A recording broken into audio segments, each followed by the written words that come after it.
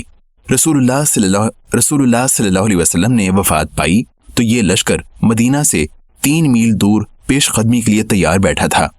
وفات نبوی کی نہایت افسوسناک خبر پہنچی تو انہوں نے پیش قدمی کا ارادہ ملتوی کر دیا۔ بعد ازاں صحابہ کرام رضی اللہ عنہم کے درمیان اس سلسلے میں اختلاف پیدا ہو گیا۔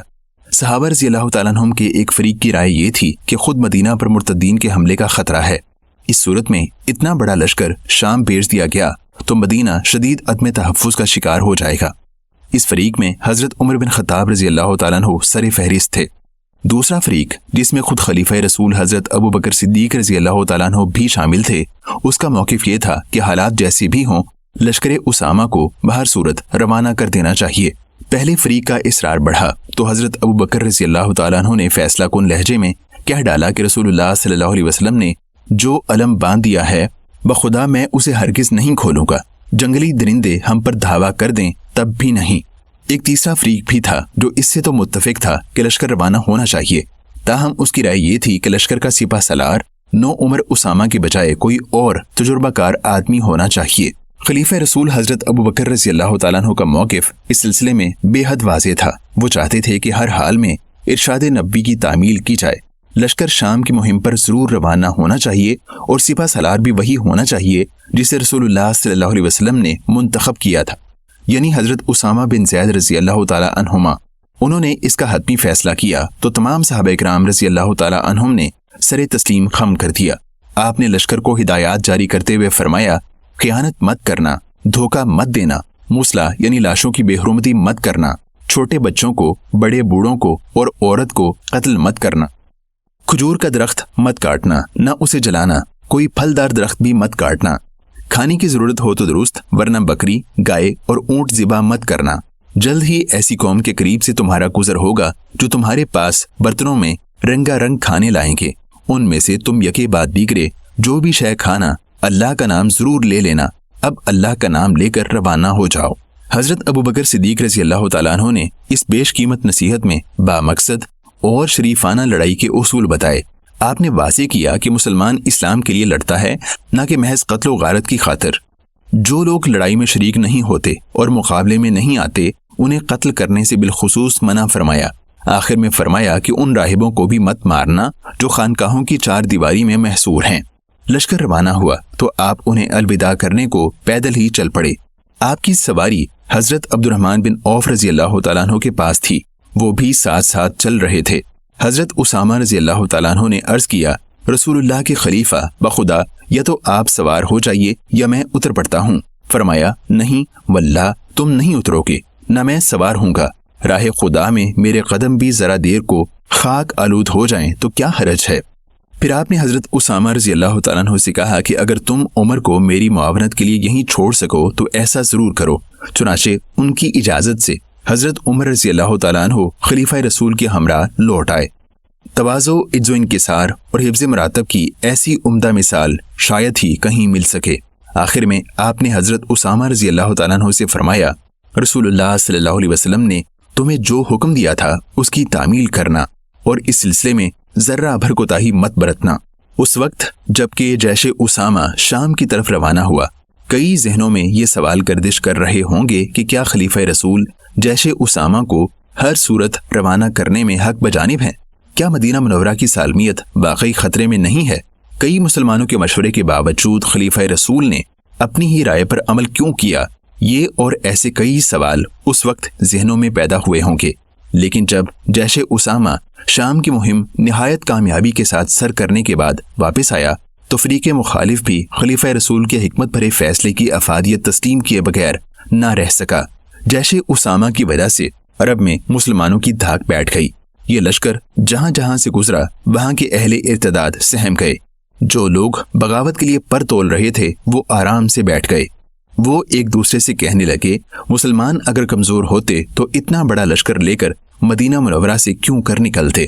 جیش اسامہ اگر بالفرض روانہ نہ کیا جاتا تو مدینہ منورہ کی سالمیت کو اور زیادہ خطرات لاحق ہو جاتے۔ تاہم مدینہ منورہ میں یہ خبریں برابر آ رہی تھیں کہ بہت سے مسلمان قبائل مرتد ہو گئے ہیں اور بعض دیگر قبائل نے زکات دینے سے انکار کر دیا ہے۔ ادھر مسلمہ کذاب کے فتنے نے بھی سر اٹھایا۔ ارتداد کی لڑائیاں۔ رسول اللہ صلی اللہ علیہ وسلم نے وفات پائی تو عرب کے بہت سے بدو قبائل مرتد ہو گئے۔ مدینہ منورہ میں بھی نفاق پھوٹ پڑا۔ قبائل کے وفود مدینہ منورہ آتے، نماز کا تو اقرار کرتے کہ نماز ضرور پڑھیں گے اور زکوٰۃ کی ادائیگی سے انکار کرتے۔ بعض قبائل نے یہ موقف اختیار کیا کہ وہ خلیفہ رسول کو زکوٰۃ نہیں دیں گے۔ بطور دلیل وہ قرآن مجید کی یہ آیت پڑھتے: خذ من اموالہم صدقہ تطہرہم وتزکیہم وصلی علیہم ان صلاتک سکن لہم۔ ان کے اموال سے زکوٰۃ لے کہ تو ان کو پاک کرے اس سے اور ان کا تزکیہ کرے اور دعا دے ان کو، بے شبہ تیری دعا ان کے لیے باعث اطمینان ہے۔ ان کا کہنا تھا کہ ہم تو اسی کو زکوٰۃ دیں گے جس کی دعا ہمارے لیے باعث اطمینان ہے۔ بعض نے اس معاملے میں شعر و شاعری بھی کی تھی۔ ایک شاعر نے کہا تھا: رسول اللہ جب تک ہمارے درمیان تھے ہم نے ان کا کہا مانا، لیکن اب تو ابو بکر کی حکومت ہے۔ مقام حیرت ہے کہ ہم ابو بکر کی بات مانیں، وہ جانے اور اس کی بادشاہت۔ صحابہ اکرام رضی اللہ تعالیٰ عنہ نے خلیفہ رسول کو مشورہ دیا کہ مانعین زکوٰۃ کو ان کے حال پر چھوڑ دیجیے اور ان کی تعلیف قلب کرتے رہیے تاں آ کے ایمان ان کے دلوں میں گھر کر لے، پھر وہ خود بخود زکوٰۃ ادا کریں گے۔ حضرت ابو بکر صدیق رضی اللہ تعالیٰ عنہ نے اس رائے کو سختی سے مسترد کر دیا۔ انہوں نے کہا کہ جو زکوٰۃ نہیں دے گا میں اس سے جنگ کروں گا۔ حضرت عمر بن خطاب رضی اللہ تعالیٰ عنہ نے اعتراض کیا کہ ہم لوگوں سے آخر کس بات پر لڑیں جبکہ خود رسول اللہ صلی اللہ علیہ وسلم نے فرما دیا ہے، مجھے حکم دیا گیا ہے کہ میں لوگوں سے قتال کروں تاکہ وہ شہادت دینے لگیں کہ اللہ کے سوا کوئی معبود نہیں اور محمد اللہ کا رسول ہے۔ اگر وہ یہ بات کہیں گے تو اپنی جانیں اور اپنے اموال مجھ سے بچا پائیں گے، ماں سوائے ان باتوں کے جن میں کسی کی جان لینی یا کسی کا مال لینا درست ہے۔ خلیفہ رسول نے ان کے جواب میں فرمایا: اللہ کی قسم، بکری کا ایک بچہ جو وہ رسول اللہ کو زکوٰۃ میں ادا کرتے تھے مجھے زکوٰۃ میں نہیں دیں گے تو میں اس پر بھی ان سے لڑوں گا۔ زکوٰۃ مال کا حق ہے، جو آدمی نماز اور زکوٰۃ میں فرق کرے گا میں بخدا اس سے ضرور لڑوں گا۔ حضرت عمر رضی اللہ تعالیٰ عنہ کا کہنا ہے کہ تب مجھے اندازہ ہوا کہ اللہ تعالیٰ نے ابو بکر کو اس معاملے میں شرح صدر عطا فرمائی ہے، اور اگر وہ مانعین زکوٰۃ سے لڑائی پر آمادہ ہیں تو بالکل حق بجانب ہیں۔ اس معاملے کے متعلق حضرت عبداللہ بن مسعود رضی اللہ تعالیٰ عنہ کا کہنا ہے کہ رسول اللہ صلی اللہ علیہ وسلم کی وفات کے بعد ہم نے جو موقف اختیار کیا تھا عین ممکن تھا کہ ہم اس کی وجہ سے ہلاکت میں پڑ جاتے۔ اللہ تعالیٰ نے ہمیں ابو بکر جیسی نعمت سے نہ نوازا ہوتا تو ہم نے تو اتفاق کر لیا ہوتا کہ کم از کم زکوٰۃ کے اونٹوں کی وجہ سے لڑائی مول نہیں لیں گے۔ ہم اس پر قانع ہو جاتے کہ عربوں کی مہمان نوازی کا لطف اٹھائیں گے اور اطمینان سے اللہ کی عبادت میں مشغول رہیں گے۔ اللہ خیر صلی۔ لیکن اللہ تعالیٰ نے ابو بکر کے دل میں یہ بات بٹھا دی کہ مانعین زکوٰۃ یا تو زکوٰۃ دینے پر آمادہ ہوں گے یا وہ ان سے لڑائی کریں گے۔ ان کے نزدیک مانعین زکوٰۃ کے لیے دو ہی راستے تھے، یا تو انہیں ذلت آمیز شکست کا سامنا کرنا پڑے گا، انہیں یہ اقرار کرنا پڑے گا کہ ان کے مقتولین جہنم واصل ہیں اور ہمارے شہداء جنت کے باسی، دوسرے وہ ہمارے شہداء کی دیت ادا کریں گے، تیسرے ان کا جتنا مال متاع ہمارے ہاتھ آیا وہ ہمارے لیے مال غنیمت ہوگا، ہمارا جو ساز و سامان انہوں نے حاصل کیا وہ انہیں لوٹانا پڑے گا۔ اگر یہ باتیں منظور نہیں تو پھر انہیں جلا وطن ہونا پڑے گا، انہیں ان کے علاقوں سے نکال باہر کیا جائے گا۔ یوں مسلمانوں نے اتفاق رائے سے طے کر لیا کہ اہل ارتداد اور مانعین زکوٰۃ یا تو اسلام قبول کر کے زکوٰۃ ادا کریں گے یا پھر ان سے لڑائی کی جائے گی۔ خلیفہ رسول نے اس عظیم الشان مہم کے لیے 11 فوجی دستے ترتیب دیے۔ حضرت خالد بن ولید رضی اللہ تعالیٰ عنہ کی دلیرانہ قیادت میں پہلا فوجی دستہ طلحہ بن خویلد اور مالک بن نویرہ کو سبق سکھانے کے لیے روانہ ہوا۔ دوسرا فوجی دستہ حضرت اکرمہ بن ابی جہل رضی اللہ تعالیٰ عنہ کی کمان میں مسیلمہ کذاب کی سرکوبی کے لیے روانہ ہوا۔ تیسرے فوجی دستے کے قائد حضرت مہاجر بن ابی امیہ رضی اللہ تعالیٰ عنہ تھے۔ خلیفہ رسول نے انہیں حکم دیا کہ وہ یمن جا کر اسود انسی کے خلاف نبرد آزما ہوں۔ حضرت خالد بن سعید رضی اللہ تعالیٰ عنہ کی سرکردگی میں چوتھا فوجی دستہ بالائی شام کے محاذ پر پہنچا۔ حضرت عمرو بن عاص رضی اللہ تعالیٰ عنہ کی مدبرانہ قیادت میں پانچواں فوجی دستہ قزعہ، ودیہ اور بنی حارث کے 2 ہاتھ کرنے کے لیے آگے بڑھا۔ چھٹے فوجی دستے کے سپہ سالار حضرت حذیفہ بن محسن رضی اللہ تعالیٰ عنہ تھے۔ خلیفہ رسول نے انہیں دباغ کی مہم پر روانہ فرمایا۔ ساتویں فوجی دستے کی زمام قیادت حضرت عرفجہ بن حرسمہ رضی اللہ تعالیٰ عنہ کے ہاتھ میں تھی، انہیں مہرہ کی مہم سونپی گئی۔ حضرت شرحبیل بن حسنہ رضی اللہ تعالیٰ عنہ کی جرأت مندانہ قیادت میں